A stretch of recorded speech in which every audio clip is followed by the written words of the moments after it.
继续来看国民党的立委郑正乾日前来卡到永新馆的门神的风波，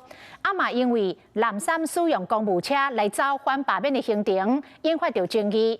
即摆佫牵连到的这件是互列为被告，台北地检署甲列为被告，甲团还约谈，讲可能是甲1年前高端疫苗的案件有相关。一透早到立院，国民党立委郑正乾上台针对法案表示意见，说传出下晡4点，伊要前往北检。你们怎么会知道？我们针对高端疫苗的时候，其实我们有提出一个疑似弊案的一个记者会。那我们当时有揭露出一些那个录音的资料的时候，所以今天就是要去那边做一个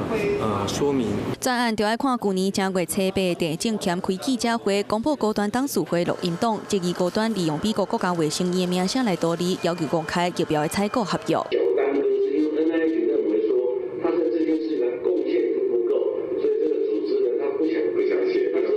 高端竟然跟美国国务院说，只要你们挂名就是贡献。录音档公布了后，高端共日发声明，指证郑正乾因无尽查证的义务，公然放送不实的资讯，嘛请律师提出加重诽谤、妨害信用、保代志摕别人电子记录罪等告诉。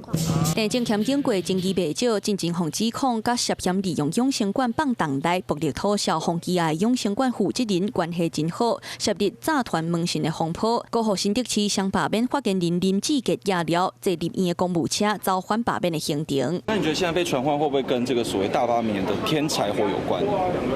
这个我们就不晓得了。不过我们相信，就是检调其实在处理这事情的时候，都是尽可能的去维持它的公正。那我想说，一个健康有关的一个民生的议题，那我想说，我们民意代表肯定是责无旁贷，必须要去面对。经过1年5个月，郑正乾防以涉犯妨害名誉等罪，向北检列作被告团约谈。伫咧这敏感的时机，就算伊无要加做猜测，嘛难免引发外界联想。Hello， 我是张新文。想要抢先掌握最及时的新闻资讯吗？赶快订阅、按赞、开启小铃铛，锁定华视新闻 YouTube 频道。